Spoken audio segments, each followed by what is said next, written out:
करें जी। अस्सलाम वालेकुम। कैफे आज के लेक्चर का आगाज़ करते हैं। Lecture number 113।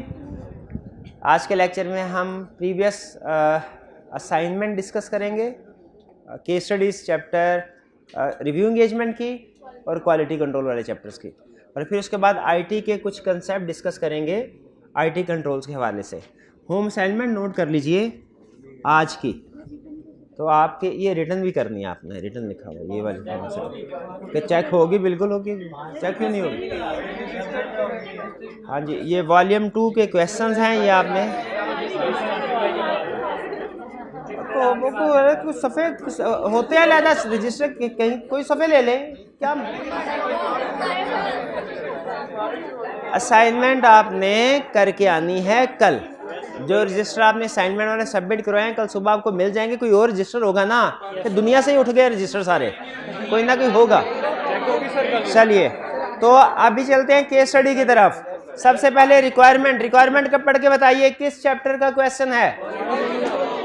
कैसे पता चला? Quality issues. तो इसमें हमने क्वालिटी इश्यूज आइडेंटिफाई करने हैं, क्या उनको एड्रेस करने के लिए जो प्रोसीजर कोर्स ऑफ एक्शन वो भी पूछ रहा है? नहीं पूछ रहा, वो नहीं बताने, सिर्फ इश्यूज बताने हैं।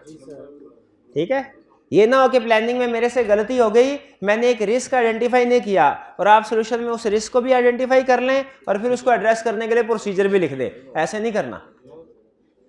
You are the audit manager of GHI company या लिस्टेड कंपनी, है कोई इशू? ये क्वालिटी इशू नहीं आपको मैनेजर बना दिया, ये क्वालिटी इशू नहीं लग रहा आपको? अच्छा, द फाइनेंस डायरेक्टर हैज ना, फाइनेंस डायरेक्टर किसे कहते हैं? Has not completed the tax computation for the year ended 31 December 2021. Instead, he has asked the audit assistant who has recently passed his CA examination to calculate the company's tax payable for the year on the premise that the audit assistant was more up to date with changes in Finance Act. एक ही ये पहला question जिंदगी में देखा मैंने, एक sentence में पूरा क्वेश्चन निपटा दिया उसने। नहीं, दूसरा सेंटेंस, द फाइनेंस डायरेक्टर से दूसरा सेंटेंस शुरू हो रहा है। इतना बड़ा सेंटेंस मैंने और किसी क्वेश्चन। बहरहाल एक इश्यू तो इसमें क्लाइंट के पॉइंट ऑफ व्यू से अराइज हो रहा है कि क्लाइंट का फाइनेंस डायरेक्टर कंपिटेंट नहीं है, उसे टैक्स की कैलकुलेशन नहीं आती, उसे पता नहीं किसने सीएफओ बना दिया। लेकिन बहरहाल चूंकि हम क्वालिटी सिस्टम कमेंट करना ऑडिट फर्म के, क्लाइंट के क्वालिटी कंट्रोल सिस्टम पे कमेंट नहीं करना, इसलिए उसको माफ कर देते हैं। आगे चलते हैं, और क्या इशू है इसमें। पहला, उसने हमारे ऑडिट असिस्टेंट से कंप्यूटेशन कैलकुलेट करने के लिए कहा। ठीक है, ऑडिट असिस्टेंट टू कैलकुलेट। इसमें ऑडिट, अच्छा क्या उसने बताया कि ऑडिट असिस्टेंट ने कैलकुलेशन कर भी दी है कि नहीं की? ये नहीं बताया। तो क्या इफ करके कर, अगर इसने टैक्स कैलकुलेशन कर दी ऑडिट असिस्टेंट ने, तो इसमें तो सेल्फ रिव्यू थ्रेट राइज होता है। ठीक है, इसको टीम का हिस्सा नहीं होना चाहिए। अच्छा, असल में पहली चीज तो ये कि याद रखिएगा, जो इंडिविजुअल टीम मेंबर्स होते हैं इनको प्रैक्टिस में अलहदा से कोई असाइनमेंट, क्लाइंट की असाइनमेंट करने की इजाजत नहीं होती। इसको बड़ा नेगेटिव समझा जाता है कि फर्म के बिहाफ पे आप किसी जगह पे जाएं और फिर पर्सनली क्लाइंट जो है उसको सर्विसेज प्रोवाइड करे, बिलिंग रिसीव करे, ये गलत प्रैक्टिस है। तो पहला इशू तो ये कि इस इंडिविजुअल टीम मेंबर को ही ये सर्विस और एक्सेप्ट नहीं करनी चाहिए थी। ये एथिक्स के अगेंस्ट है कि वो फर्म को बताए बगैर ट्रेनिंग के दौरान में कोई सर्विसेज प्रोवाइड करे क्लाइंट को। दूसरा, अब अगर उसने ये सर्विस प्रोवाइड कर दी है तो उसको उस टीम का हिस्सा नहीं रहना, क्योंकि इसमें सेल्फ रिव्यू थ्रेट राइज होगा। क्लियर हो गया। तीसरा, क्लाइंट सीए फर्म को भी चाहिए, सीए फर्म के क्लाइंट को अवेयर करे कि हमारे जो इंडिविजुअल टीम मेंबर्स होते हैं इनकी कंपिटेंस की हमारी जिम्मेदारी नहीं है। अगर आप इनसे कोई सर्विसेज हासिल करते हैं तो ये हमारी जिम्मेदारी नहीं होंगे, क्योंकि इंडिविजुअल्स का वो कंपिटेंस लेवल नहीं है जो कि सीए फर्म के पार्टनर्स का होता है। क्लियर।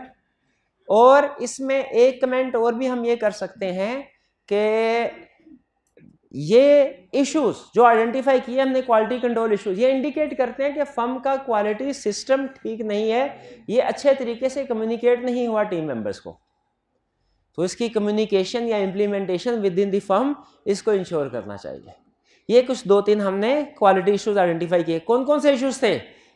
पहला, हमारे टीम मेंबर ने क्लाइंट को नॉन इंश्योरेंस सर्विसेज प्रोवाइड की फर्म को बताए बगैर। दूसरा, जिस टीम मेंबर ने नॉन इंश्योरेंस सर्विसेज प्रोवाइड की वो हमारी टीम का हिस्सा है, ठीक है। और तीसरा, फर्म को ऑडिट क्लाइंट को नॉन इंश्योरेंस सर्विसेज प्रोवाइड की जा रही हैं ऐसे पर्सन की तरफ से जो प्रोबेबली कॉम्पिटेंट नहीं है सर्विसेज प्रोवाइड करने के लिए। और फिर फोर्थ हमारा पता है आपको जनरल पॉइंट मैंने आपको बताया था कि जब कभी क्वालिटी इश्यूज है इसका मतलब है जो मॉनिटरिंग या implementation of the quality system है विद इन द फर्म वो ठीक नहीं। Clear? Next question 4।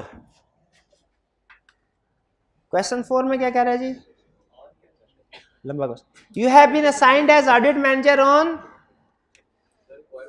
As requirement पढ़ लेते हैं। Comment on the quality of the planning and performance of the audit of the company, discussing the quality controls and other professional issues raised। कह रहे इसमें quality control के issues या किसी दूसरे स्टैंडर्ड के इश्यूज अगर सामने आते हैं वो आप उनको रेज कीजिए, आइडेंटिफाई कीजिए। इसका मतलब है किस चैप्टर का क्वेश्चन है? क्वालिटी। कैसे पता चला? क्वालिटी से। You have been engaged, you have been assigned as audit manager on S Limited, a listed company. The audit manager who was previously assigned is on privilege leave due to personal reason। कह रहा है personal reasons की वजह से वो privilege leave के ऊपर है। यानी कुछ लीव्स ऐसी होती है जो एनुअली हर एम्प्लॉय को दी जाती है। तो जो मैनेजर है उसके पास कोई लीव्स का बैलेंस होगा, उसने कहा 10, 12, 15 दिन मेरे पास हैं, इनमें साल खत्म होने से पहले पहले लीव्स ले लो ताकि लीव्स ज़ायद ना हो जाए। अब मुझे ये बताइए, वो मैनेजर 15 दिन की लीव पे चला गया फॉर एग्जांपल, आपके ख्याल में टीम को कोई फर्क पड़ेगा कि नहीं पड़ेगा? पड़ेगा। अच्छा, the draft financial statement for the year show profit before tax for the year for rupees 200.2 million and total asset rupees 650.5 million. अच्छा, इससे पहले मैं यहीं पे डिस्कस कर लेते हैं इस इशू को। क्या एंगेजमेंट के दौरान में मैनेजर छुट्टियों पे नहीं जा सकता? जा सकता है। इवन बहुत से ट्रेनिंग स्टूडेंट्स भी एंगेजमेंट के दौरान छुट्टियों पे जाते हैं जो एग्जाम की प्रिपरेशन के लीव्स होती हैं। प्रॉब्लम छुट्टियों पे जाने पे नहीं है, प्रॉब्लम इस चीज़ पे है कि पहले से पता हो कि हमारे किस किस टीम मेंबर ने छुट्टी पे जाना है, हम उसका बैकअप प्लान करें। ठीक है, प्रॉब्लम इस चीज़ में। तो अगर प्लानिंग के वक्त इस चीज़ को कंसीडर किया गया था कि 15 दिन के लिए मैनेजर या जितने दिन के लिए भी छुट्टियों पे जा रहा है और इसका कोई बैकअप प्लान करना चाहिए ताकि टीम का काम रुके ना, वरना नेचुरल है कि जब कोई सीनियर ऑफिसर सर पे नहीं होता, मॉनिटरिंग नहीं कर रहा होता, तो कोई भी टीम हो, वो चाहे ऑडिट की हो चाहे क्लाइंट की हो, वो सुस्त पड़ जाती है, गलतियां ज़्यादा हो जाती हैं, काम करने में कोई प्रॉब्लम आए वो गाइडेंस ऑब्टेन नहीं कर पाते। तो इसीलिए छुट्टियां कर। इस कोई केस स्टडी में अगर आगे चल के उसने कहा कि किसी अल्टरनेट किसी सूटेबली कॉम्पिटेंट बंदे को बैकअप के तौर पे इंगेज कर दिया गया है तो फिर कोई क्वालिटी कंट्रोल का इशू नहीं है। लेकिन अगर क्वेश्चन में आगे चल के हमें अल्टरनेट बैकअप के बारे में नहीं बताता कि किसी और पर्सन को एलोकेट किया गया इस एंगेजमेंट पे उसकी जगह फिल करने के लिए, तो फिर ये क्वालिटी कंट्रोल इशू होगा कि कुछ दिनों के लिए टीम की सुपरविजन करने के लिए कोई भी बंदा मौजूद नहीं है। हालांकि सुपरविजन करना, इंश्योर करना कि एंगेजमेंट टीम की सुपरविजन हो, ये पार्टनर की रिस्पॉन्सिबिलिटी होती है। Next, the audit supervisor who is a part qualified chartered accountant has shared with you that company has changed its valuation policy from cost to fair value। कोई issue है? Part qualified में issue है। Listed company है, इसका supervisor part qualified नहीं होना चाहिए।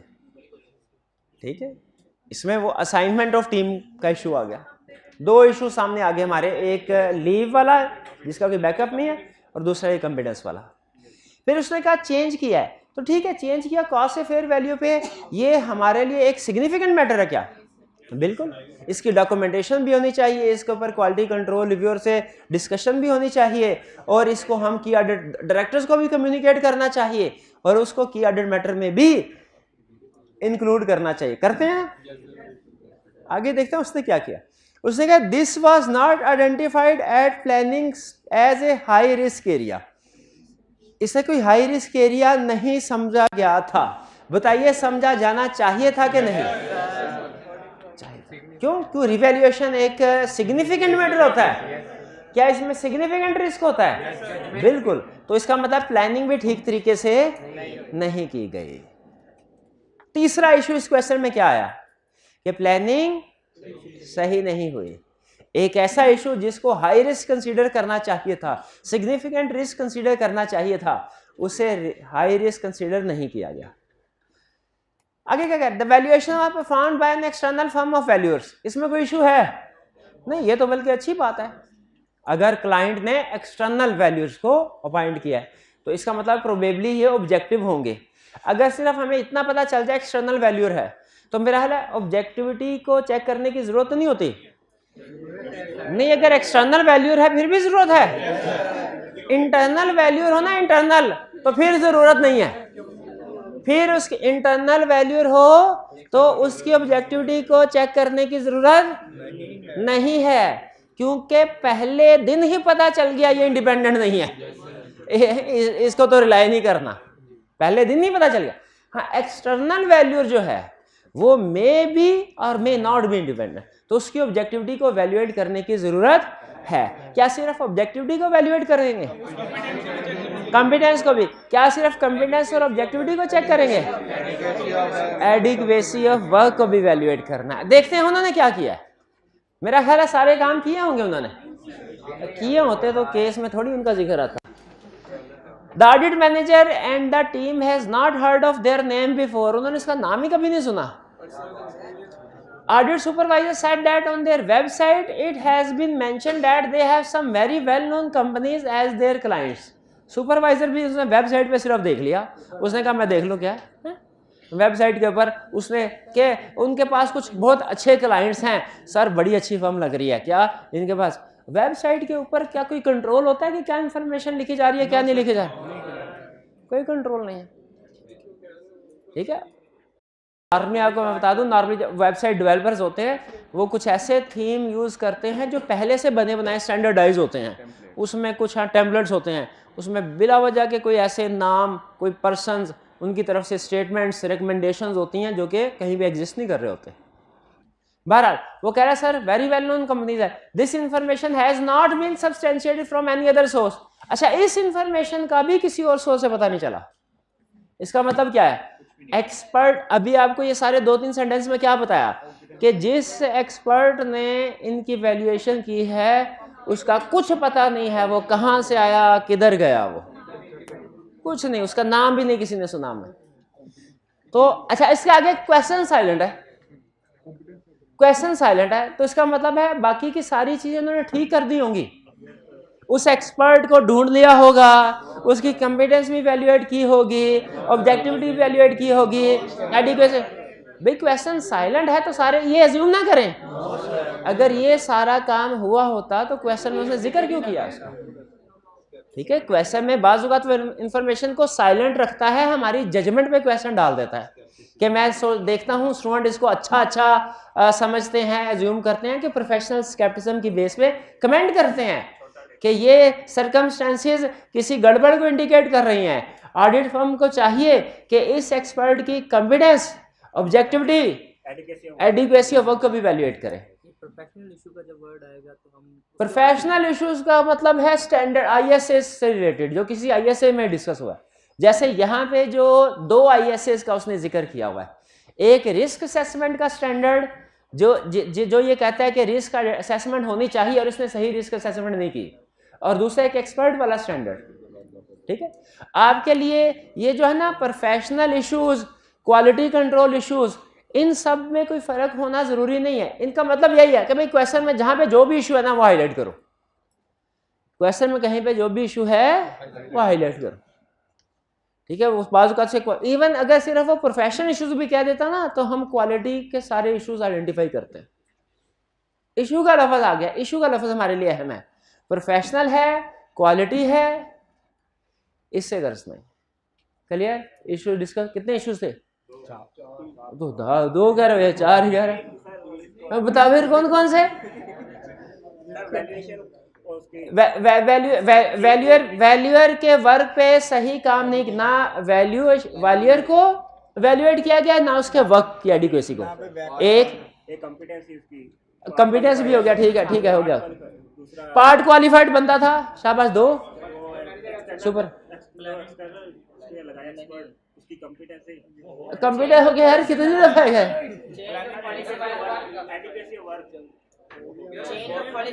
भाई एक्सपर्ट से रिलेटेड जितने भी मसले थे हमने सारे इकट्ठे कर दिए। हमने एक ही लाइन में ये भी लिख दिया कि एक्सपर्ट की कॉम्पिटेंस को वैल्यूएट नहीं किया, हमने उसी लाइन में ये आगे बता दिया कि हमने उसकी ऑब्जेक्टिविटी को वैल्यूएट नहीं किया, हमने उसी के आगे ये भी बता दिया उसके बाद की एडिक्वेसी को खुदा का खौफ कर आगे चल इससे।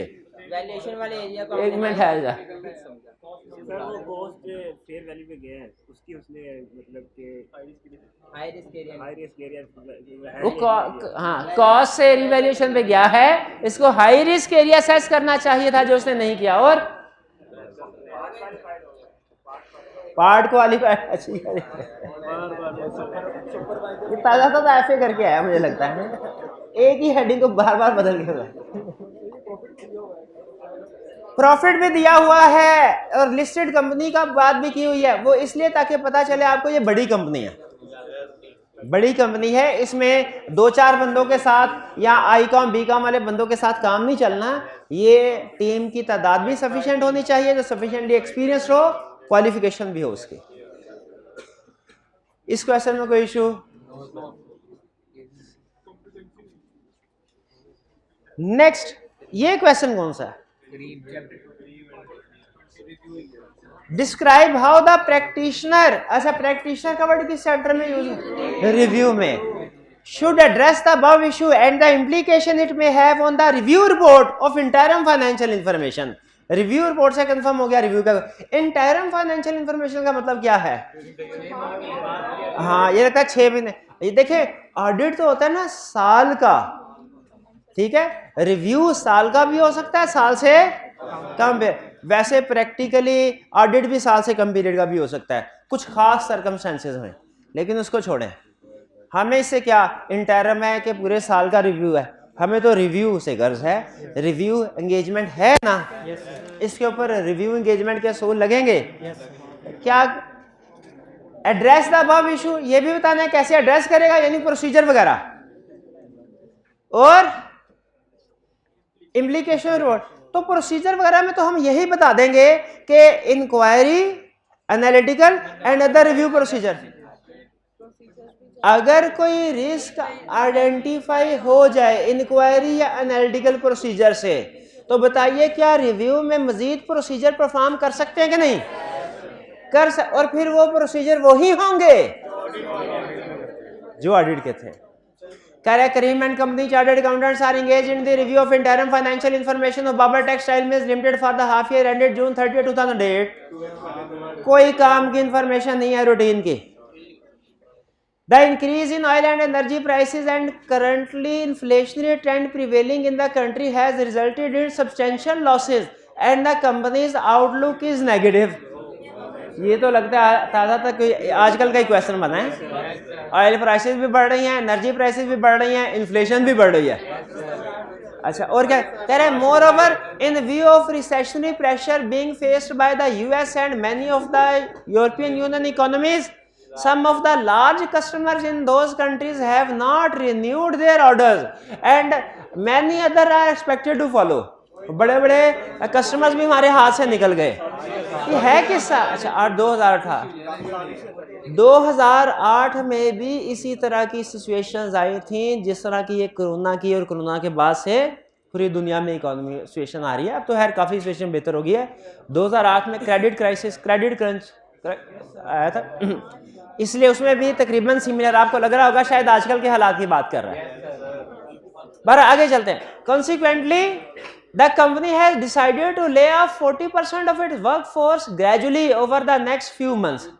40% एम्प्लॉइज को जवाब दे देना है. The company's management acknowledges the severity of this situation but is reluctant to provide specific details in the interim financial information. अच्छा, ये सारी डिस्कशन हमें किस सब्सिक्वेंट इवेंट की तरफ लेके, risk assessment, going concern. Question में कौन सी इंफॉर्मेशन है जिससे वो इवेंट्स या कंडीशन बताइए जो गोइंग. सब्सटेंशियल लॉसेस, हाँ सब्सटेंशियल लॉसेस, ठीक है. नेगेटिव आउटलुक, ठीक है. इकोनॉमी की सिचुएशन पुअर है. क्या हुआ लार्ज कस्टमर्स को, क्या हुआ, गए, वो तो गए. ले ऑफ ऑफ वर्कफोर्स, ये भी एक इंडिकेशन थी उस. चलिए, इस पे हम सारे एग्री करते हैं कि कम अज कम एक कंडीशन क्वेश्चन में जरूर मौजूद है जो गोइंग कंसर्न को इंडिकेट कर रही है. हो सकता है सारे स्टूडेंट्स ये चारों कंडीशंस को ना आइडेंटिफाई कर पाए, कम अज कम और कुछ भी नहीं ना तो सब्सटेंशियल लॉसेस को तो आपने आइडेंटिफाई कर लिया होगा. इशू है गोइंग तो बता, लेकिन रिव्यू में तो गोइंग कंसर्न को असेस करते ही नहीं है. लिखा हुआ था, प्रोसीजर में लिखा हुआ था गोइंग कंसर्न इशू को एड्रेस करते हैं. ठीक है, कर लेते हैं. इशू सामने आए हैं, अब इसको कैसे एड्रेस करना चाहिए? प्रोसीजर परफॉर्म करके. वो प्रोसीजर यहाँ पे जिक्र होना चाहिए कि नहीं कि इवेंट्स या कंडीशन. अच्छा, कौन से प्रोसीजर, टू आइडेंटिफाई वाले या ऑन कौन से? On identify. शाबाश, वो छाप देंगे. आंखें बंद करके सुनाओ. चांस कौन से प्रोसीजर थे, सुनाओ. ये हाल है आपका सेकेंड लास्ट डे ऑडिट का, और ये हाल है. चैप्टर 4 के गोइंग कंसर्न के प्रोसीजर नहीं है. क्या प्रोसीजर है? क्या प्रोसीजर है? हाँ, फ्यूचर प्लान डिस्कस करेंगे मैनेजमेंट के साथ. सर अब मुस्तकबिल में क्या इरादा है आपका? और चले, एक जवाब दे दिया, ये भी बहुत है. और दूसरा आप जवाब दीजिए. फिजिकल इंस्पेक्शन करेंगे एसेट.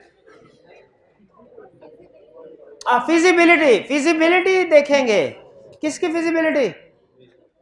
बिजनेस की फिजिबिलिटी. उनसे कहेंगे कैश फ्लो फॉरकास्ट बनाइए. कैश फ्लो फॉरकास्ट के अजम्पशंस को एस्टिमेट. और एक और कोई चीज लिखत पढ़त में लेते थे, क्या था वो? Written representation let about future. क्योंकि जो फ्यूचर कोर्स ऑफ एक्शन या फ्यूचर प्लान होते हैं उनके ऊपर रिटन रिप्रेजेंटेशन लेते हैं. तो ये प्रोसीजर लिखेंगे टू ऑन आइडेंटिफाई वाले. Implication on report. अच्छा, मैनेजमेंट कह रही है सर हम जनरल बातें कर लेते हैं कि जैसा कि आपको पता है मुल्क के हालात ख़राब है, सारी दुनिया की ख़राब है, इसीलिए हमारी कंपनी के भी थोड़े बहुत हालात जो है वो ऊंच नीच हो गई है. बेफिक्र रहे सारे स्टेक होल्डर्स, आंदा अच्छा वक्त आने वाला है. ऐसे घुमा फिरा के जनरल के वो इवेंट्स या कंडीशन बताने, डिस्कस करने चाहिए स्पेसिफिक. क्या वो स्पेसिफिक इवेंट या कंडीशन डिस्कस करने चाहिए जिनकी वजह से गोइंग कंसर्न इशू है? क्या स्पेसिफिकली फाइनेंशियल स्टेटमेंट्स में ये लाइन आनी चाहिए कि कंपनी में not be A going concern? इस लाइन पे सबसे ज्यादा झगड़ा होता है. मैनेजमेंट कहती है जो मर्जी लिखवा ले आप हमसे लिख देंगे, ये लाइन ना लिखवाएं कि कंपनी में नॉट बी ए गोइंग, क्योंकि इस लाइन को पढ़ के इन्वेस्टर भाग जाता है. जबकि ऑडिटिंग स्टैंडर्ड हमारे ये कहते हैं कि आपने खास तौर पे इस लाइन को तो जरूर ऐड करवाना है गोइंग कंसर्न पैराग्राफ में कि कंपनी में not be A going concern. अब बताइए, जनरल डिस्क्राइब करने को तैयार है? जनरल फैक्टर राजी हो जाए कि स्पेसिफिक फैक्टर्स इंक्लूड करवाएं? यहाँ पे क्वेश्चन दो हिस्सों में जाएगा. किन दो हिस्सों में? अगर स्पेसिफिकली डिस्क्लोज कर दिया तो अनमोडिफाइड ओपिनियन, फिर going concern sorry unmodified conclusion, और उसके साथ गोइंग कंसर्न मटेरियल अनसर्टेन। नहीं आएगा, नहीं आएगा, नहीं आएगा, नहीं आएगा, नहीं आएगा। कल जब सो रहे थे तो मैंने बताया था नहीं आएगा। आएगा पैरा? मुझे भी लग रहा है कि आएगा, तो आपको भी लगनी चाहिए।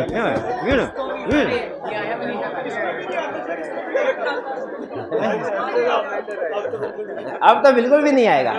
तो फिर कौन सा पैरा आएगा? आया था ऑडिटिंग स्टैंडर्ड डिवाइस हुए हैं, रिव्यू स्टैंडर्ड डिवाइस नहीं हुए। इसमें एमसीक्यू मैटर पैराग्राफ ही आएगा। अच्छा, और बठी और अगर स्पेसिफिकली डिस्कस नहीं करते,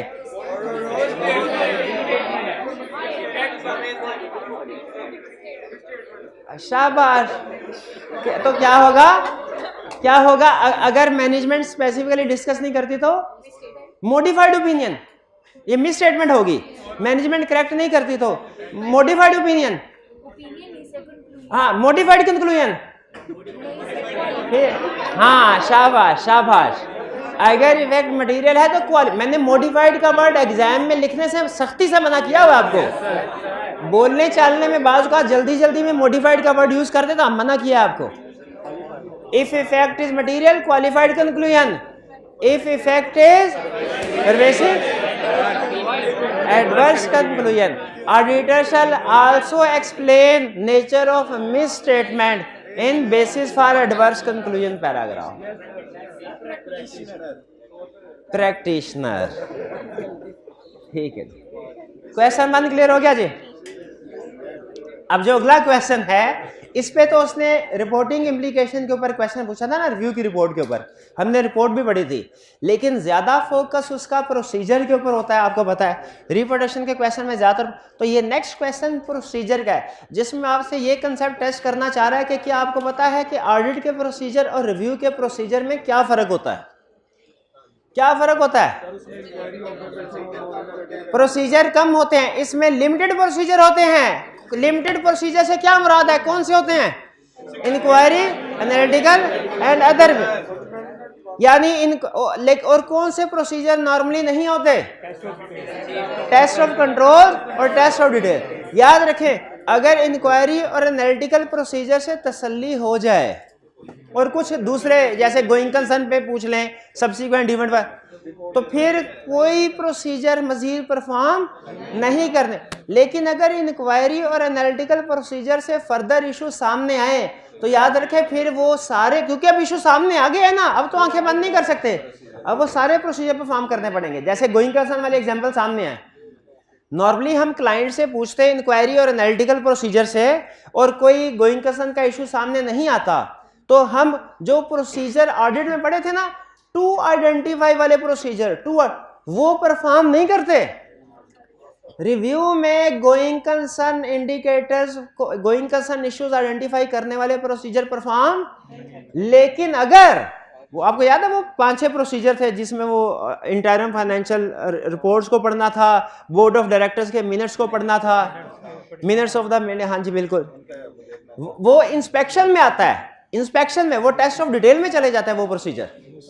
तो हम रिव्यू में ये प्रोसीजर परफॉर्म नहीं करते, लेकिन अगर क्लाइंट खुद से हमें बता दे या हमें पता चल जाए तो फिर इसको इग्नोर भी नहीं करते और फर्दर प्रोसीजर परफॉर्म करने होते हैं। ये ज़हन में रखिएगा। नॉर्मली सिर्फ inquiry, analytical and other review procedure perform करते हैं, test of control, test of detail perform, लेकिन अगर कोई रिस्क सामने आ जाए, इशू सामने आ जाए, उसको एड्रेस करने के लिए कर सकते हैं। कह रहे you are the audit engagement partner of a list as requirement, discuss the above issues and their implication on your report. हाँ ये तो पता चल गया मुझे, ऑडिट का क्वेश्चन है, ऑडिट चैप्टर 4 का क्वेश्चन है ऑडिट रिपोर्ट का। हाँ रिपोर्ट दो, अब हमें पता चला रिपोर्ट दो है, पहले नहीं पता था, एक हफ्ता पहले तक नहीं पता था। तो क्वेश्चन में क्या हमें कहीं बताएगा कि रिव्यू रिपोर्ट की बात हो रही है कि ऑडिट की? बिल्कुल बताएगा। You are the audit engagement partner of a listed company steel limited, the firm is currently in the process of completing limited scope review of SL's interim financial statements. दो चीजों से पता चल गया रिव्यू है। एक उसने लिमिटेड स्कोप रिव्यू का लफ्ज ऐड कर दिया, इंटरिम फाइनेंशियल स्टेटमेंट। शुरू में ऑडिट एंगेजमेंट पार्टनर का लफ्ज यूज किया, ये असल में ना प्रैक्टिकली अगर किसी कंपनी ने रिव्यू करवाना हो ना तो वो अपने ऑडिट, और ऑडिट भी करवा रही हो वो, तो वो अपने ऑडिट फर्म से कहते हैं सर आप भी रिव्यू ही कर दें, रिव्यू करते हैं। हमारी फर्म के एक क्लाइंट थे, वो हर 6 महीने बाद ऑडिट भी करवाते थे और साल बाद रिव्यू भी। उनके टर्म्स ऑफ एंगेजमेंट में ऑडिट एंगेजमेंट की टर्म्स भी थी और रिव्यू की टर्म्स की एंगेजमेंट भी थी। बताइए क्या इसकी इजाजत है एक ही एंगेजमेंट लेटर में ऑडिट एंगेजमेंट की टर्म्स भी हो रिव्यू की भी? बिल्कुल इजाजत है, वो हमने स्टडी किया था। एनी अदर एंगेजमेंट अलग-अलग भी कर सकते हैं, इकट्ठे भी कर सकते हैं। आगे चलते हैं। For the year ended December 31, the audit team has recently concluded their work with following findings for your decision. अब आए हैं इश्यूज, काम की बात तो अब आई है। करे inventory is a significant item of the balance sheet but the practitioner was not asked to attend the stock count at the end of the period. Consequently, audit team relied on the count communicated by the management.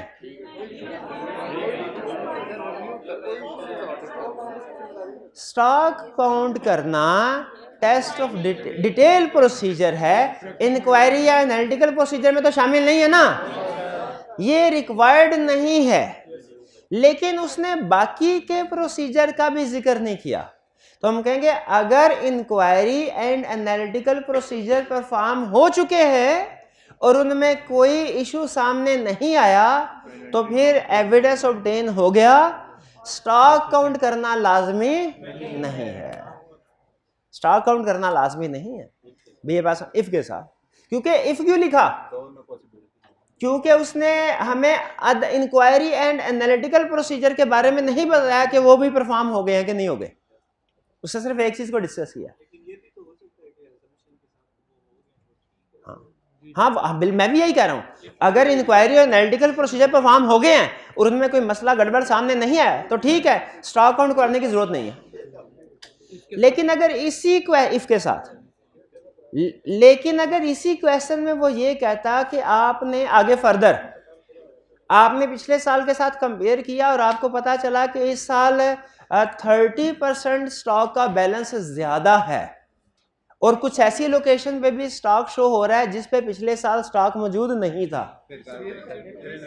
अब बताइए उस सूरत में क्या हमें, उस सूरत में भी यही कहना चाहिए भाई सिर्फ इंक्वायरी और एनालिटिकल प्रोसीजर?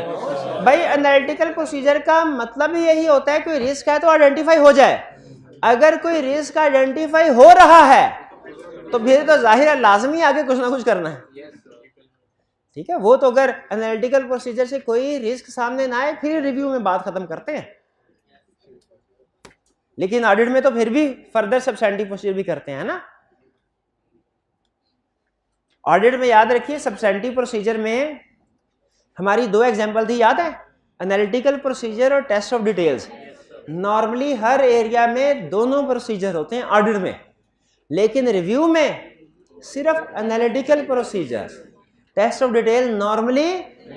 हाँ, अगर एनालिटिकल प्रोसीजर से मसले मसाइल सामने आ रहे हों फिर टेस्ट ऑफ डिटेल। ये मेन कंसेप्ट है ऑडिट और रिव्यू का प्रोसीजर्स के point of view. Second, a setup of the company in Lahore having carrying value of rupees 235 million has been sold to an associated undertaking for rupees 240 million. किस लफ्ज़ से पता चला? The minutes of the board of directors showed that the transaction was carried out at an arm's length price. Transaction इसका मतलब है कोई fraudulent transaction का इशू नहीं है। उसने क्वेश्चन में हमें बता दिया कि आर्म लेंथ बेसिस पे हुई। No explanatory note has been given in the financial statement. यानी रिस्क ऑफ फ्रॉड का मसला नहीं है, मिस स्टेटमेंट का मसला है। तो इस सिचुएशन में क्या हमें रिव्यू में रिलेटेड पार्टीज को कंसीडर करना चाहिए? उससे रिलेटेड डिस्क्लोजर को इंश्योर करना चाहिए? बिल्कुल करना चाहिए। तो हम मैनेजमेंट से रिक्वेस्ट करेंगे कि इसको इंक्लूड करें फाइनेंशियल स्टेटमेंट्स में, और अगर मैनेजमेंट इसे इंक्लूड नहीं करती, मिस स्टेटमेंट, क्वालिफाइड या adverse conclusion plus explain nature of misstatement in basis for qualified और एडवर्स कंक्लूजन। क्लियर जी? आखिरी question, as a percentage of total debts the provision for bad debts are in accordance with the previous history of the company. फिर से पढ़ लें, information क्या दे रहा है। कह रहा है as a percentage of total debts of the provision for bad debt are in accordance with previous history of the company, यानी पास्ट में जो provision for bad debts debtor के कितने परसेंट होते थे, इस साल भी ये एनालिटिकल प्रोसीजर परफॉर्म हुआ कि नहीं हुआ? हो गया। इससे कोई रिस्क सामने आया? क्यों सामने नहीं आया? क्योंकि वो इसके मुताबिक ही है। However, due to time constraints, the practice of using age analysis of data has not been used this time. Time कम था इसलिए एज एनालिसिस क्यों नॉट रिक्वायर्ड है? क्योंकि हमारा इंक्वायरी एनालिटिकल प्रोसीजर से कोई रिस्क सामने नहीं आया और एनालिटिकल प्रोसीजर परफॉर्म कर दें हमने, ये रिक्वायर्ड नहीं था, इसमें कोई स्कोप लिमिटेशन नहीं। अच्छा, आज मैंने पूछ लिया सर से कोई आपकी क्लास नहीं है तो अभी 15 मिनट बैठ जाए। क्लास में 15 मिनट लेट शुरू, ऐसे ना किया, और 2:30 बजे शुरू हुई थी, ऐसे ना किया था।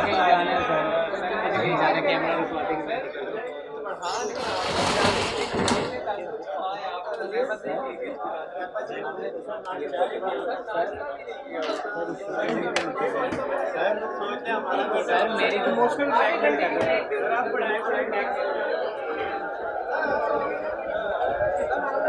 20 से 25 मिनट में ये देखिए मैटर है कितना।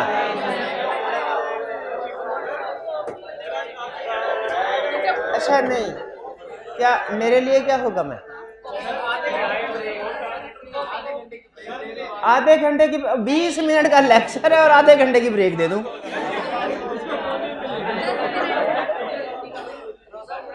अटेंटिव होके जरा सुन लें। आईटी से रिलेटेड डिस्कशन। अच्छा, सुबह हमने आईटी पढ़ी और अब दोपहर को आईटी पढ़ने जा रहे हैं, दोनों में फर्क क्या भला? ये फर्क सुन ले, ये सबसे अहम। हमारे चैप्टर 13 के 2 पार्ट्स हैं, पार्ट ए और पार्ट बी। दोनों में सबसे बड़ा फर्क बता रहा हूं आपको। पार्ट बी था ऑडिटर के पॉइंट ऑफ व्यू से, पार्ट ए है मैनेजमेंट के पॉइंट ऑफ व्यू से। पार्ट ए रिलेट करता है कंट्रोल्स और टाइप्स ऑफ कंट्रोल, और ये कंट्रोल और टाइप्स ऑफ कंट्रोल कौन इंप्लीमेंट कर रहा होता है? मैनेजमेंट। और पार्ट बी रिलेट करता था टेस्ट ऑफ कंट्रोल और सब्सटेंटिव प्रोसीजर से। वाह, तो फर्क समझ आया? 2 पार्ट्स, पार्ट ए। अच्छा, तो इसका मतलब है आज के लेक्चर में, और सारा आज नहीं, इतनी हिम्मत नहीं है हम में कि इतना सारा दिन पढ़ के अभी नहीं, थोड़ा सा आज के लेक्चर में और कल के लेक्चर जो आएंगे हैं, जो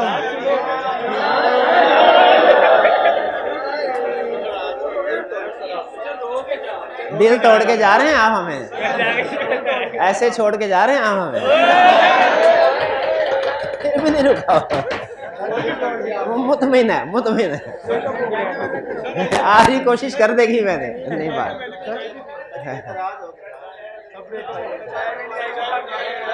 चाहे कल इंशाल्लाह कल के लेक्चर में। अब भाईजान ये इन्होंने चाय रेंज नहीं किया, इनको चाय के साथ साथ कोई समोसे का जुर्माना भी डालते हैं।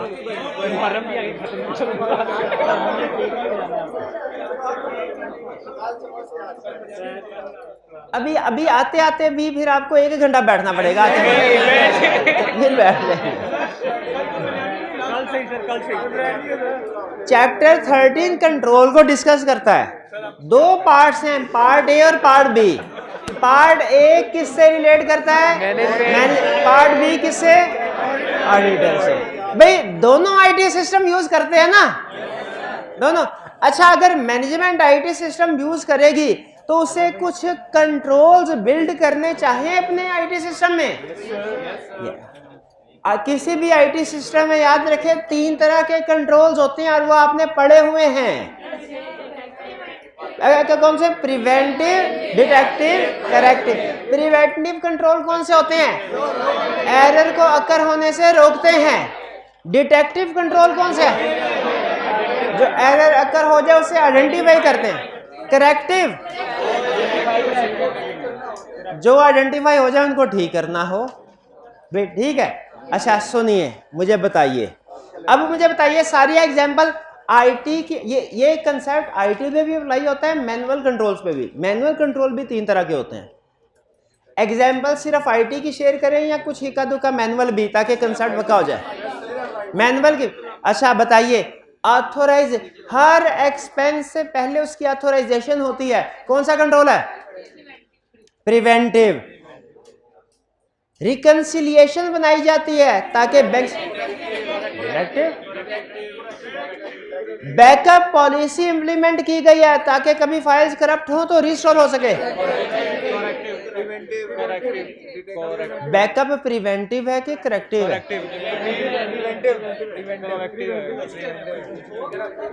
क्या डाटा को बैकअप करें तो ये वायरस आने से रोकेगा? वायरस आने से नहीं रोकेगा। बैकअप करेक्टिव कंट्रोल है। एंटीवायरस इंस्टॉल करना प्रिवेंटिव है। शाबाश। तो अब ये देखिए, अच्छा एक्सेस कंट्रोल्स इंप्लीमेंट करना, एक्सेस कंट्रोल से क्या मुराद है? कि किसी चीज रिस्ट्रिक्ट करना, अनऑथोराइज्ड पर्सन हमारे किसी चीज के करीब ना बने। ये एक्सेस कंट्रोल्स 2 तरह के होते हैं, फिजिकल और लॉजिकल। शाबाश। फिजिकल एक्सेस कंट्रोल्स क्या करते हैं? फिजिकली हमारे एसेट्स के करीब किसी को आने से रोकते हैं, जैसे वो डोर लॉक वगैरह। और लॉजिकल एक्सेस कंट्रोल्स क्या होते हैं? हमारे डाटा सॉफ्टवेयर पे एक्सेस नहीं देते, जैसे पासवर्ड वगैरह। तो ये जितने भी एक्सेस कंट्रोल है, चूंकि ये अनऑथोराइज्ड पर्सन को आने से रोकेंगे, ये कौन से हैं? प्रिवेंटिव। सीसीटीवी कैमरा लगा हुआ, सीसीटीवी कैमरा चोर को आने से नहीं रोकेगा, लेकिन जब चोरी हो जाएगी डिटेक्टिव। और चोर के खिलाफ एफआईआर दर्ज करवाना करेक्टिव, ताकि जब वो पकड़ा जाए तो सामान की रिकवरी हो। ऑर्गेनाइजेशन में जो डिसिप्लिनरी मैकेनिज्म होता है, डिसिप्लिन को इंप्लीमेंट किया जाता है, ये करेक्टिव कंट्रोल होता है। अच्छा करेक्टिव। अच्छा मुझे ये बताइए, ये भाईजान ने अपना मोबाइल जो है अपनी जेब में संभाल के रखा, किसी को नहीं दिखा रहे, कौन सा कंट्रोल है? प्रिवेंटिव। प्रिवेंटिव है, फिजिकल एक्सेस। और फिर पासवर्ड भी लगाया हुआ है, ये भी प्रिवेंटिव है। दोनों में फर्क क्या है? पहले वाला फिजिकल एक्सेस कंट्रोल था, ये लॉजिकल एक्सेस कंट्रोल है। अच्छा आगे चलते हैं। अगर एसेट्स की इंश्योरेंस करवाई हो, करेक्टिव, ताकि अगर जल जाए तो बाद में। ये मैनुअल कंट्रोल आईटी की एग्जांपल है, लेकिन मिक्स करके कंसेप्ट समझा रहा हूं, आईटी की एग्जांपल भी और मैनुअल कंट्रोल की एग्जांपल भी। अब एक दफा कंसेप्ट समझ आ गया, मैं सिर्फ ये शेयर करना चाह रहा हूं कि किताब की सारी एग्जांपल्स में आप पढ़ के डिसीजन कर सकते हैं कि प्रिवेंटिव, डिटेक्टिव, करेक्टिव क्या है। डिसीजन कर लिया, कंसेप्ट खत्म है। एक्सेस कंट्रोल्स कौन से हैं? प्रिवेंटिव। फिर इसके बाद ऑथराइजेशन, प्रिवेंटिव। फिर इसके बाद एक्सेप्शन रिपोर्ट्स,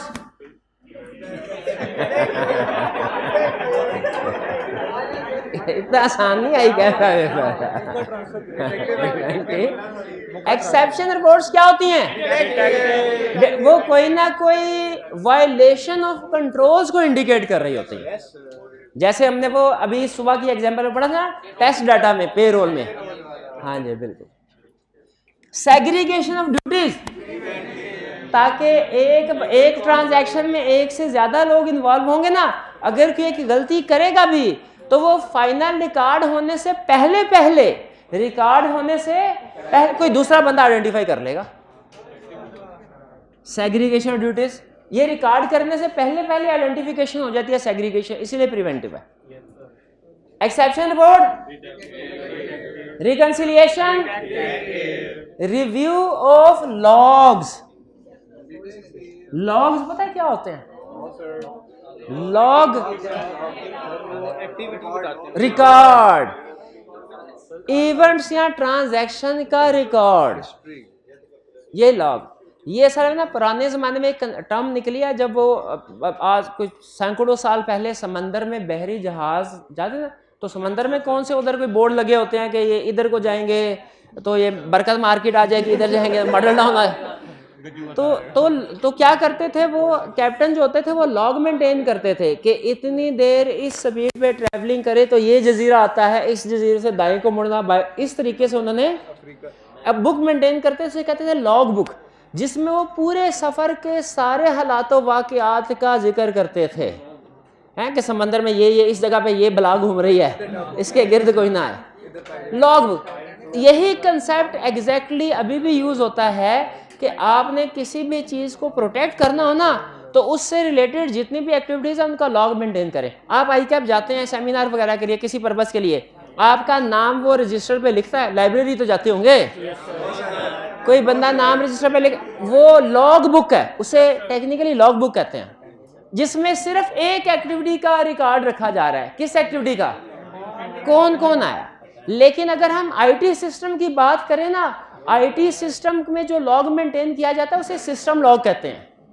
उसे क्या कहते हैं, सिस्टम लॉग का मतलब history, record of event transaction.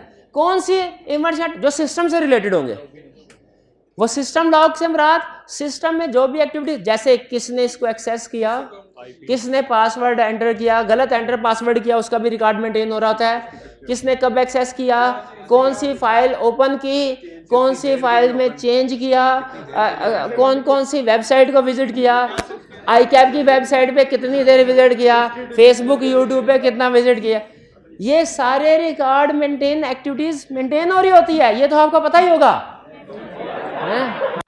ये है सिस्टम लॉग। इंटरनेट स्पीड इसका भी लॉग मेंटेन हो रहा होता है। तो ये सारी एक्टिविटीज का, तो ये सिस्टम लॉग समझ आ गया क्या है?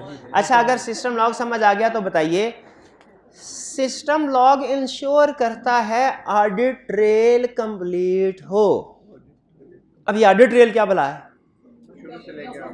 ऑडिट ट्रेल है, हाँ, एबिलिटी आपको, ऑडिट ट्रेल आपको इस काबिल बनाता है कि आप किसी भी ट्रांजैक्शन को स्टार्ट से लेके एंड तक या एंड से लेके स्टार्ट तक आप उसको ट्रेस कर सकें, वॉक थ्रू कर सकें। और मुझे खुद बताइए, ये ऑडिट ट्रेल अगर सिस्टम लॉग मेंटेन ना हो रहा हो और रिकॉर्ड ही किसी चीज का ना बन रहा हो, क्या ऑडिट ट्रेल पॉसिबल है? नहीं पॉसिबल। तो ऑडिट ट्रेल समझ आ गया क्या? Ability of users to trace transaction. System log समझ आ गया? इन दोनों का कनेक्शन क्या है? सिस्टम लॉग की वजह से ऑडिट ट्रेल पॉसिबल होता है। लेकिन ऑडिट ट्रेल इलेक्ट्रॉनिक भी हो सकता है, पेपर बेस्ड भी हो, जैसे गुड डिस्पैच। अगर मैं आपसे कहूं ऑडिट ट्रेल बनाए सेल के ट्रांजैक्शन का, ऑडिट ट्रेल क्या होगा?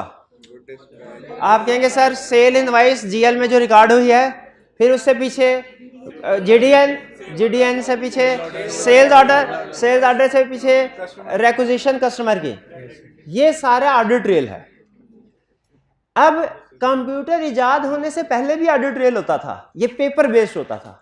कंप्यूटर इजाद होने के बाद कुछ ऑर्गेनाइजेशंस ऐसी हैं जो सिर्फ और सिर्फ ये सारी डॉक्यूमेंट प्रिपेयर करती हैं, लेकिन सिर्फ इलेक्ट्रॉनिकली, पेपर बेस्ड नहीं। तो याद रखिए, ऑडिट ट्रेल इलेक्ट्रॉनिक भी हो सकता है, पेपर बेस्ड भी हो सकता है। अपने आर्टिकल्स में सिर्फ एक क्लाइंट हमारा ऐसा था, लिस्टेड क्लाइंट। उधर मैं गया, उस वक्त 2007-8 की बात है, उस वक्त इतना IT जाहिर है इस्तेमाल नहीं करनी आती थी। तो क्लाइंट से मैं कहूँ सर ज़रा गुड डिस्पैच नोट तो दिखाएं, वो कहते हैं सर आप करीब आके बैठ गए, ये 2-3 सर ये देखे गुड डिस्पैच नोट।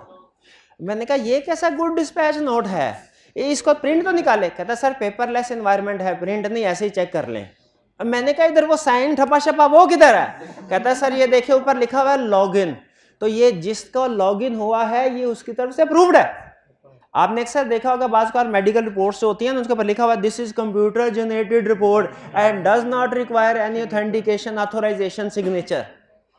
तो जो ऑर्गेनाइजेशन पेपरलेस एनवायरनमेंट में काम करते हैं, ऑडिट ट्रेल इलेक्ट्रॉनिक मेंटेन करती हैं, वो आपको डॉक्यूमेंट्स तो सारे चेक करवाएंगी, लेकिन प्रिंटेड फॉर्म में नहीं। किस फॉर्म में? हाँ जी, इलेक्ट्रॉनिक फॉर्म में। ये थी चीजें सारी। अच्छा, ये तो एक टाइप है प्रिवेंटिव, डिटेक्टिव, करेक्टिव। अब एक पुराना कंसेप्ट, आपको मैंने कभी कोई इस तरह की बात बताई है, where there is a risk there should be control? तो आपको ये कंसेप्ट तो नहीं समझाया होगा कि रिस्क दो तरह के होते हैं, मतलब डिफरेंट टाइप्स हैं क्लासिफिकेशन की। एक क्लासिफिकेशन की टाइप है risk at financial statements level, risk at assertion level. ये समझाया होगा? मैंने समझाया है? समझाया है? तो बताइए फिर क्या है risk at financial statement level? मुकर जाए सवाल से बचने के लिए। जो स्टेटमेंट में रिस्क होता है वो risk at financial statement level है। हाँ, और जो गाड़ी खराब होने का रिस्क होता है वो रिस्क अल्लाह के बंदे, दोनों रिस्क फाइनेंशियल स्टेटमेंट में होते हैं। फाइनेंशियल स्टेटमेंट के अलावा किस चीज में हम रिस्क असेस करते हैं? बड़ा नाम से अंदाजा लगाया है, जजमेंट लगाई है। Risk at financial statement level financial statement में होगा, रिस्क एट असर्शन लेवल से। दोनों रिस्क फाइनेंशियल फर्क फाइनेंशियल स्टेटमेंट या असर्शन नहीं, फर्क लेवल का। लेवल, लफ्ज लेवल पे गौर कीजिए। फाइनेंशियल स्टेटमेंट लेवल,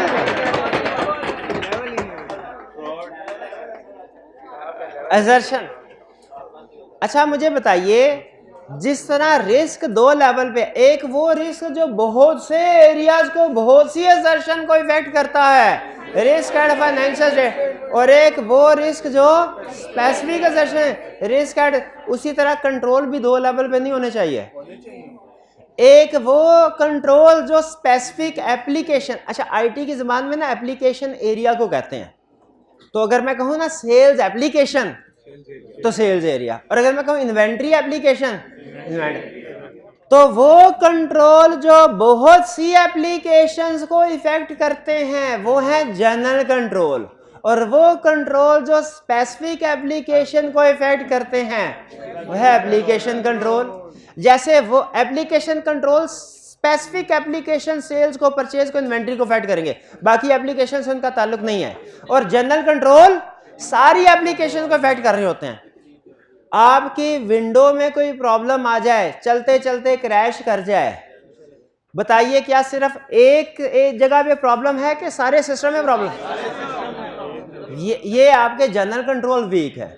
और अगर वर्ड जो है वो क्रैश कर जाए तो वो एप्लीकेशन, क्योंकि सिर्फ वर्ड में प्रॉब्लम है, बाकी की सारी एप्लीकेशन सही चल रही हैं। तो अगर हमने गौर से सुनिएगा, इसी एग्जाम्पल के जरिए से मैं अगला लर्निंग ऑब्जेक्टिव भी आधा डिस्कस करने जा रहा हूं। अगर सेल सिस्टम में हमने रेंज टेस्ट बिल्ड किया, रेंज टेस्ट समझते हैं क्या होता है?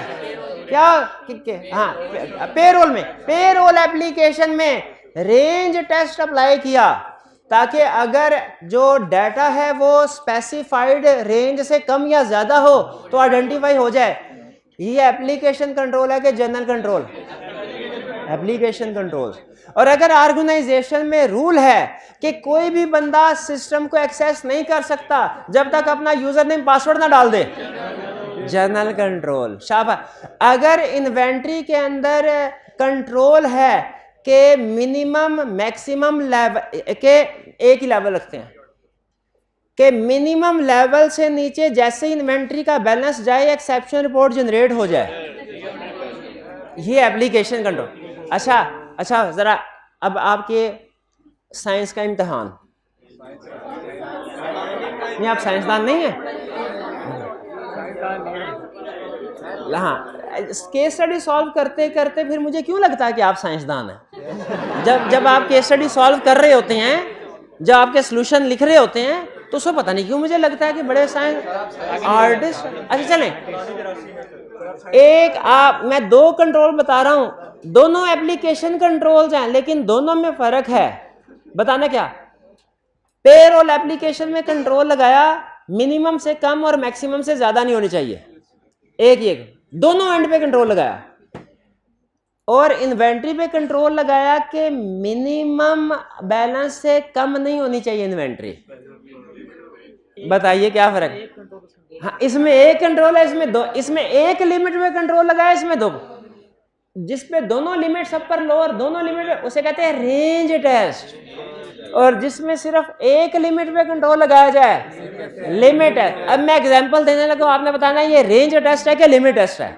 एग्जांपल सुनिए, हमने सेल्स एप्लीकेशन में ये कंट्रोल लगाया कि ऑर्डर एक्सेप्ट किया जाए जिस भी कस्टमर का, उसका आउटस्टैंडिंग बैलेंस क्रेडिट लिमिट से बढ़ना नहीं चाहिए।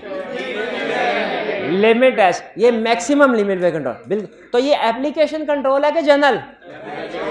एप्लीकेशन कंट्रोल, स्पेसिफिक एप्लीकेशन से रिलेट कर रहा है। शाबाश, ठीक है। ये देखें, general control relate to many application, support effective functioning of application control, वही बात कर रहा है ना जो मैंने बताई है। और एप्लीकेशन कंट्रोल वही कर रहा है, फिर से सुन लें, general control relates to many or all application, specific application control relates to individual transactions. General control support effective functioning of application control. अच्छा, उसने एक बड़ी एग्जाम में 3 नंबर के साथ अजीब बात पूछ ली। पहले पूछा करता था रिस्क और मटेरियलिटी का क्या रिलेशनशिप है, हम उसे बता देते थे। फिर पूछा करता था इंटरनल कंट्रोल सब्सटेंटिव पूछो कि क्या रिलेशनशिप है, हम बता दिया करते थे। अब क्या पूछा, जनरल कंट्रोल और एप्लीकेशन कंट्रोल का क्या रिलेशनशिप है। जब किसी ऑर्गेनाइजेशन में जाएंगे पहले कौन से कंट्रोल्स, अच्छा अगर जनरल कंट्रोल, असल बात अब आने वाली है, अगर जनरल कंट्रोल स्ट्रांग है तो एप्लीकेशन कंट्रोल्स को टेस्ट करना चाहिए कि नहीं, दोनों को चेक करना चाहिए, ठीक है। और अगर जनरल कंट्रोल वीक है, कहता है आप एप्लीकेशन कंट्रोल्स पे अपना टाइम जाया करने की कोशिश ना, क्यों, अगर जनरल कंट्रोल ही वीक है एप्लीकेशन कंट्रोल्स ऑटोमेटिकली वीक हो गए, है ना। भाई खुद बताइए, अगर उस्ताद ने अच्छा पढ़ाया है तो फिर बच्चों से टेस्ट लेना चाहिए। अगर उस्ताद है कि भाई हो सकता है किसी ने अच्छी तैयारी की हो, किसी ने ना अच्छी तैयारी की हो सकता है ना। और अगर उस्ताद ने ही फारग पढ़ाया है, केस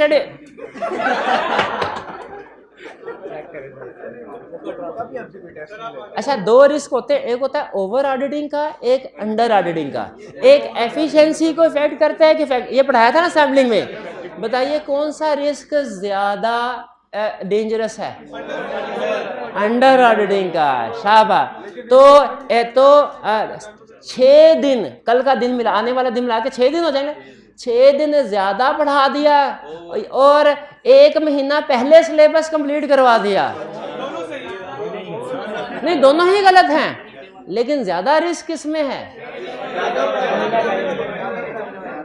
तो जल्दी काम कर लेना, ऑडिटर के पॉइंट ऑफ व्यू से सोचे, जल्दी काम कर लेना हमेशा एफिशिएंसी को इंडिकेट नहीं करता।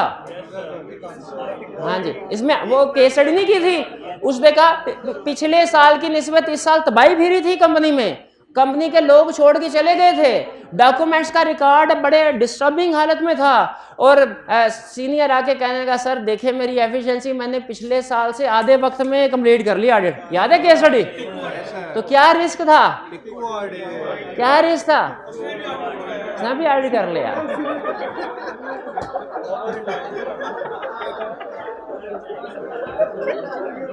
हमें क्लाइंट, हमारे क्लाइंट, चले एक और रियल केस सुनिए। आप सीनियर हैं, काम कर रहे हैं, जूनियर भी कोई क्रिटिकल सी शीट बना रहा है और बड़ी देर सुबह से लगे काम कर रहे हैं। एक ये सच्चा वाकया आपको सुना रहा हूँ, एकदम लाइट चली गई, सीनियर ने घबरा के परेशान होके पूछा जूनियर से, ओ काम सेव किया था ना? जूनियर ने रिलैक्स होके कहा, और सर फिक्र ना करें, मैंने तो 1 घंटा पहले ही सेव कर लिया था। है तो 1 घंटा पहले सेव कर ले, इसका मतलब क्या हुआ भाई, पिछले 1 घंटे का काम तो गए हो, हैं वो तो गए। हाँ, तो याद रखें बहुत जल्दी काम कर लेना, ये भी ऑडिटर बन के सोचे, प्रोफेशनल स्केप्टिसिज्म, बहुत जल्दी काम कर लिया तो मतलब लगता है पूरा काम नहीं किया। एक्स्ट्रा लेक्चर आ जाके ये 6 दिन ही, ठीक है। सिर्फ 5 मिनट। इन 5 मिनट में अगर कोई नई चीज पढ़ाऊंगा ना तो फौरन उठ के चले जाइएगा।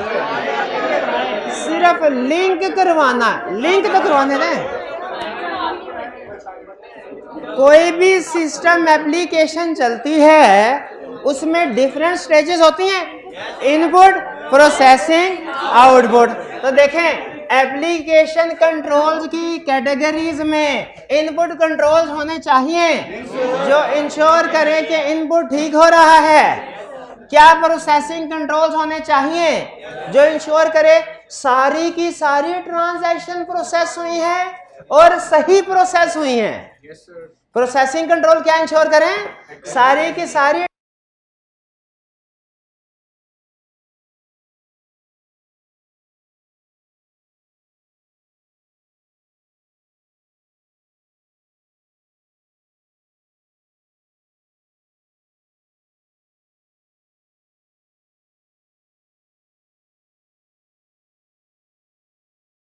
कंप्लीट कॉन्फिडेंशियल रिपोर्ट सारी, चाहे वो सैलरी की रिपोर्ट हो, चाहे आपके मेडिकल टेस्ट की रिपोर्ट हो,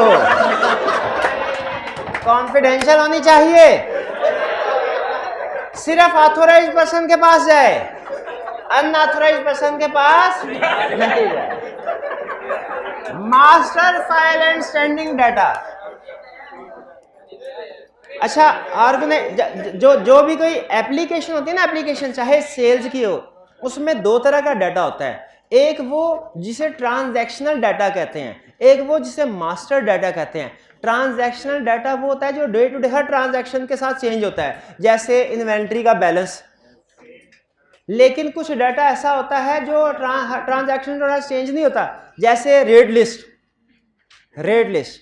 तो हर ट्रांजैक्शन में जो हमारी आउटपुट रिपोर्ट है, जो ट्रांजैक्शन, वो तो कॉन्फिडेंशियल वगैरह होनी चाहिए। जो master file and standing data है, ऐसा data day to day basis पे चेंज नहीं होता। जैसे सेल्स एप्लीकेशन में इसकी एग्जांपल क्या है, रेट लिस्ट।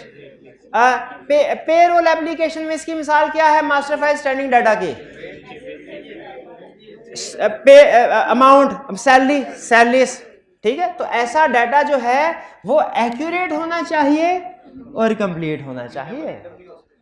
जी बिल्कुल। तो इसका मतलब है हमारे कंट्रोल की डिफरेंट टाइप्स। एक टाइप है प्रिवेंटिव, डिटेक्टिव, करेक्टिव, वो समझ आ गई। फिर दूसरी टाइप है जनरल कंट्रोल, एप्लीकेशन कंट्रोल, वो समझ आ गए। फिर एप्लीकेशन कंट्रोल आगे चलते हैं, input, processing, output, master file, standing data. इनमें फर्क समझ आ गया। इनपुट कंट्रोल किस मकसद के लिए होते हैं, जिस सिस्टम में डाटा जो इनपुट हो रहा है वो ठीक हो। प्रोसेसिंग कंट्रोल्स क्या इंश्योर करते हैं, जो ट्रांजैक्शन प्रोसेस हो रही है वो ठीक, करेक्टली और कंप्लीटली हो। आउटपुट कंट्रोल क्या इंश्योर करते हैं, जो रिपोर्ट जनरेट हो रही है कॉन्फिडेंशियल रहे, ऑथोराइज्ड पर्सन तक जाएं। और मास्टर फाइल स्टैंडिंग डाटा क्या इंश्योर करता है कि डाटा जो हमारा मास्टर डाटा है, जो डे टू डे ट्रांजैक्शन से चेंज नहीं होता, वो एक्यूरेट, कंप्लीट रहे। अब आखिरी चीज जो हमने पहले पढ़ ली है, इनपुट कंट्रोल्स की एग्जांपल। आपने ये तो सवाल पूछा ही नहीं, sir please explain with the help of example. Input controls क्या होते हैं, explain with the help of example.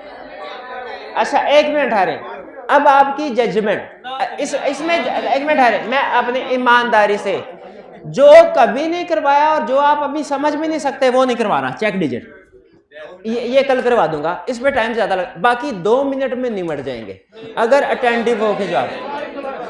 पहला, लिमिट टेस्ट और रेंज टेस्ट में फर्क क्या है।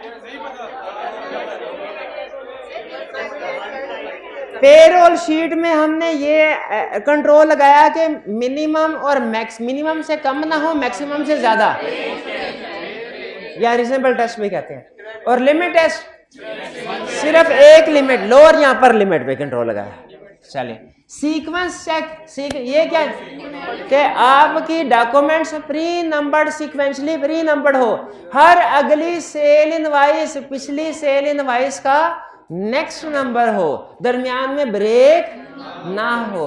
अगर सीक्वेंस टेस्ट में आपको पता चला कि दरमियान में कुछ ट्रांजैक्शन में ब्रेक है, इसका मतलब है वो ट्रांजैक्शन मिसिंग है, कंप्लीटली रिकॉर्ड नहीं हुई। एग्जिस्टेंस टेस्ट का मतलब क्या है कि देखा जाए जो डाटा है वो आपके मास्टर डाटा में एग्जिस्ट कर रहा है कि नहीं ट्रांजैक्शन। जैसे एग्जिस्टेंस टेस्ट में क्या करते हैं, हमने परचेज ऑर्डर इशू करना है तो जिस सप्लायर को इशू किया एग्जिस्टेंस टेस्ट चेक करेगा क्या अप्रूव सप्लायर की लिस्ट में इसका डाटा एग्जिस्ट कर रहा है। पेरोल एप्लीकेशन है तो जो पेरोल शीट प्रिपेयर हो रही है उस पे एग्जिस्टेंस टेस्ट लगाया जाएगा। देखो ह्यूमन सोर्स डाटा के रिकॉर्ड में जो फाइल्स हैं इस एम्प्लॉय का डाटा उधर मौजूद है, कहीं फेक तो नहीं है। एग्जिस्टेंस का मतलब देखना मेन डाटा। और बैच टोटल आपको सेल सिस्टम परचेज सिस्टम में करवाया था, क्या था? नंबर ऑफ ट्रांजैक्शन काउंट करना जो एंटर हुई है मैन्युअली काउंट करके मैच करना दोनों बराबर है कि नहीं। और इसमें आपको दो बैच टोटल में दो कंट्रोल बताए थे, एक था नंबर ऑफ ट्रांजैक्शन काउंट करके मैच करना, एक था amount sum. Number of transaction को मैच करने को ये बैच टोटल की एक टाइप है, ट्रांजैक्शन काउंट कहा था, और अमाउंट्स को टोटल करके कंट्रोल टोटल। तो control total is a type of batch total in which total of amount is compared, और transaction count is a type of batch total in which. अच्छा कल दूंगा 50 रुपए, अभी नहीं है, अभी वो बैग में जो मुझे फर्क बताएगा कल नहीं 50 मिलेंगे, कल आप फर्क ही बताएं। कंप्लीटनेस चेक और एग्जिस्टेंस चेक में क्या फर्क है?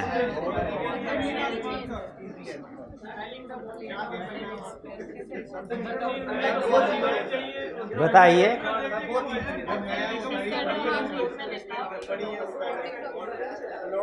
ये किताब दिखाइए, सवाल मैंने सही पूछा।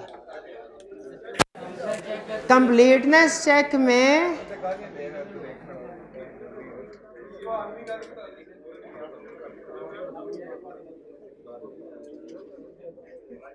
हाँ, सीक्वेंस टेस्ट में कंप्लीटनेस में और सीक्वेंस टेस्ट में क्या फर्क है?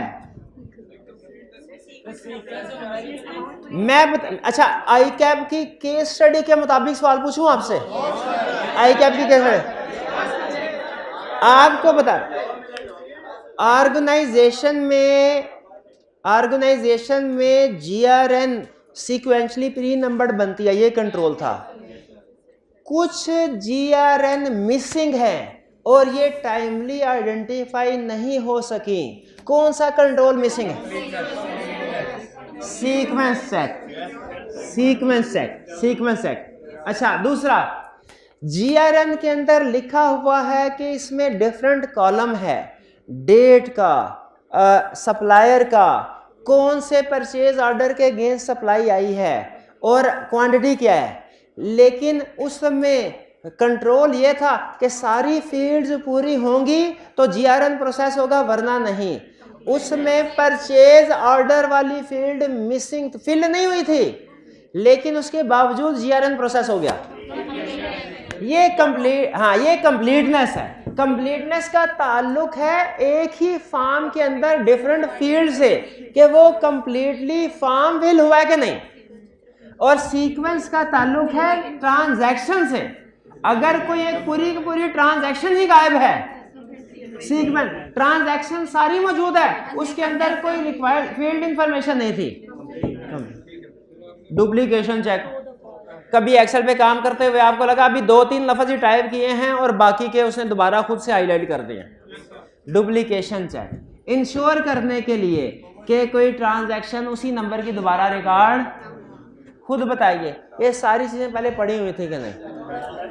और कुछ भी नहीं पढ़ाना, सिर्फ ये बता दूं कि कल क्या पढ़ाना, ये तो बताने दें। आखिरी 1 मिनट में सिर्फ ये बताना है कि आज पढ़ा क्या और कल क्या पढ़ाना है। आज पढ़ा हमने टाइप्स ऑफ कंट्रोल्स, उसमें एक टाइप पढ़ी प्रिवेंटिव, डिटेक्टिव, करेक्टिव कंट्रोल्स, फिर एक टाइप पढ़ी जनरल कंट्रोल, एप्लीकेशन कंट्रोल। आपने बताना है कि कौन सी चीज रह गई है। फिर से सुन लें, आज हमने प्रिवेंटिव, डिटेक्टिव, करेक्टिव कंट्रोल्स पढ़े, उसके बाद जनरल कंट्रोल, एप्लीकेशन कंट्रोल्स पढ़े, फिर उसके बाद एप्लीकेशन कंट्रोल्स की types, input, processing, output, master file, standing data पढ़ा, और फिर इनपुट कंट्रोल की 7-8 एग्जांपल्स पढ़ी। 7। बताइए कौन सी कंट्रोल्स में कौन सी चीज नहीं पढ़ी जो कल पढ़नी है? आईटी जनरल कंट्रोल, शाबाश। एक चीज और नहीं पढ़ी? हाँ जी, चेक डिजिट। ये कल पढ़ेंगे और आपका कल मॉर्निंग का आखिरी लेक्चर खत्म। और दोपहर वाली क्लास में कल क्या पढ़ना है?